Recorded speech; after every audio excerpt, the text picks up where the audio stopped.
At dito mo makikita na maaaring hawak nga ikaw, Senator Bato, sa leeg na kayong tatlo. No, bakit ba, Senator Bato? Bakit ba? Ayan si Kumar. Asama niya si Kuting. Ayan si Jinggoy. Ayan si Tata daw yan. Okay? Yan mo na siya. Ang isa sa informer, mga kababayan, na pumunta sa PIDEA na sumumpa nung gabing yun. Okay? Ayon sa aking source, di umano, ang apelyido ay Daza. Ito nga mga kababayan, bago natin ituloy ang video na ito, kung bago ka lang sa aking YouTube channel baka pwede makahingi ng like at subscribe at click mo na rin ang notification bell para updated ka sa aking nilalabas na bagong video. Salamat po. Interview kasi si Senator Bato. Senator Bato, magkalinawan tayo. In-interview ka ni Ted Filon. At least si Mr. Ted Filon is consistent na talagang ayaw niya sa ginagawa ng mga bangag. Alright? So ngayon, tinanong si Senator Bato kahapon, actually on the way ako niyan palaga, yung nanonood, nakikinig ako ng bonggang-bongga ng sagot niya, at yun nga na flat tire. Anyway, ito yung katanungan. Kung tapos na daw ba yung hearing o magkakaroon pa ba ng hearing? Ang sabi niya, most likely, kung wala na raw lalabas na mga other developments, wala na at ihintayin na lang, abang-abangan na lang daw. Ngayon, at gagawa na raw, inaantay na lang daw niya ang affidavit ni James Kumar para makagawa siya ng draft committee report. So, yun yung sabi niya. So, ibig sabihin nito palangga, gusto na nilang isarado. Okay? Ang PIDEA leaks na kinasasangkutan ni Marcos Jr. na sa pagiging bangag niya. At dito mo makikita na maaaring hawak nga ikaw, Senator Bato, sa leeg na kayong tatlo. Kasi ito naman talaga ang gusto nyo eh. Diba, Senator Bato, nananawagan kami na ipatawag mo si Lisa at si Marcos Jr. Ang sabi mo, titignan muna natin yan,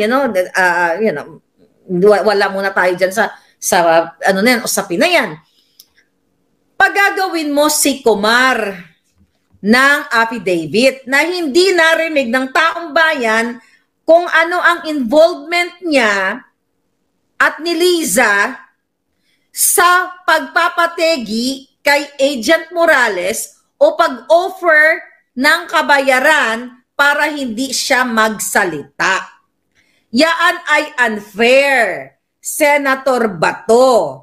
Unfair yan, hindi lang sa kung kani-kanino, kundi sa buong mamamayang Pilipino. Bakit ba, Senator Bato? Bakit ba? Ayan si Kumar. Asama niya si Kuting. Ayan si Jinggoy. Ayan si Tata daw yan. Okay? Yan mo na siya. Okay, hindi ko naman siya kilala.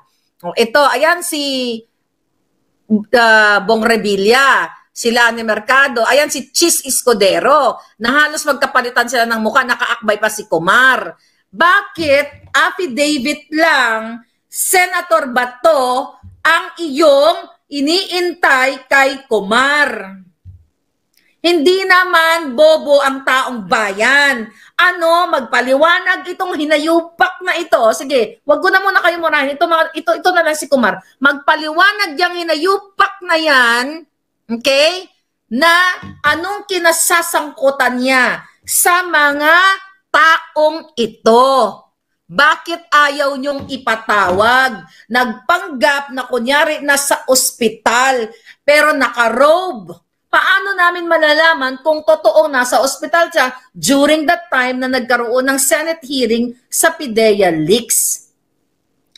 Paano malalaman ng taong bayan kung ano ang illegal transaction niya sa Senate President na hawak din ang liig mo?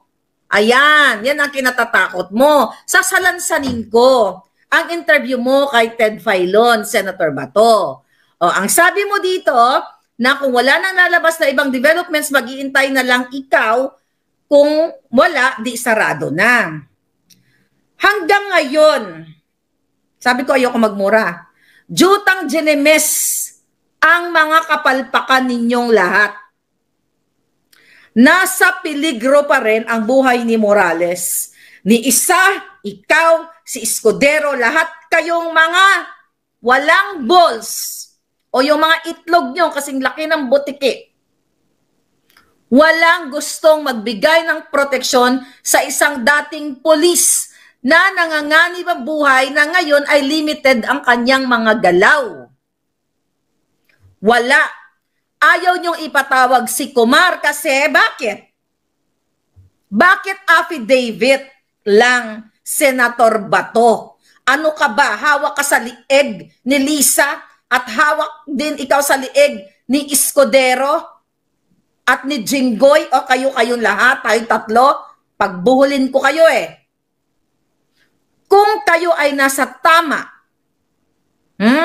kung kayo ay fair na gusto nyong malaman ng taong bayan, bakit ayaw mong ipatawag yang si Kumar na binanggit ni Picoy, okay? Ng alias Picoy doon, na siya ay magkausap si Kumar at si Lisa na gugurgur ng tao. At sinong gugurgurin? Si Morales. And now, isasara nyo na lang? Inaantay mo na itong committee report eklabush na hindi natin babalatan itong si Kumar kung ano ang koneksyon niya kay Liza sa pagpapagurgor at pagbabribe. Jutang ginina. Sabi ko, ayokong magmura. O, ano mo na lang, ititigil mo na lang. Ngayon, anong sinasabi mo doon? Na about sa yung DDS at saka BBM supporter ay nagagalit sa'yo, di ba? Ang magkabilang panig na,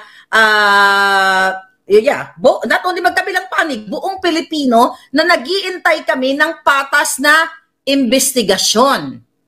Alright? Ano ang sinasabi mo? Na gusto mong, ang intention mo para ang hearing na yon para hindi na mapunta sa kamay ng mga kalaban, yung mga papeles, ang kalaban kayo. Ang kalaban, PIDEA. Yan ang totoo. Anong sinasabi mo? Ayaw mo ipatawag. Bakit? Hinahawakan ba ni Lisa ang leeg mo? Kaduwagan yan. Ikaw, Escudero. Sa bagay, nakita niyo naman si Escudero kung paano babuyin ni Lisa. Mga walang bayag o binabae ka, si Escudero. Kilay nga eh. O ikaw, Senator Bato, hawak ka rin sa leeg. Stop that crap. DDS, BBM. It's about Filipino people.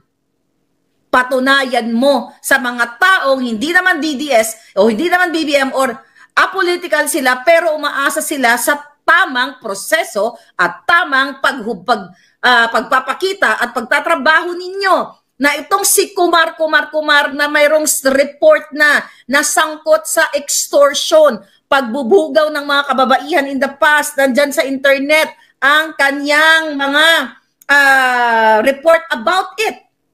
May nag-mail nga sa atin, kasabwat it, kaututang dila niya itong iyan, kayo. Ano ang meron?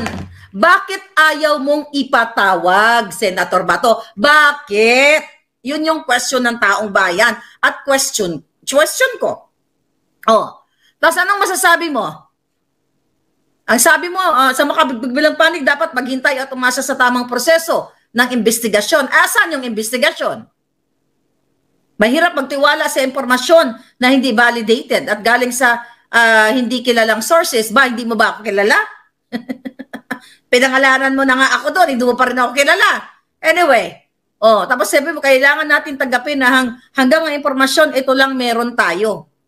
Kung sasabihin ko sa'yo kung sino ang isang informante, di umano.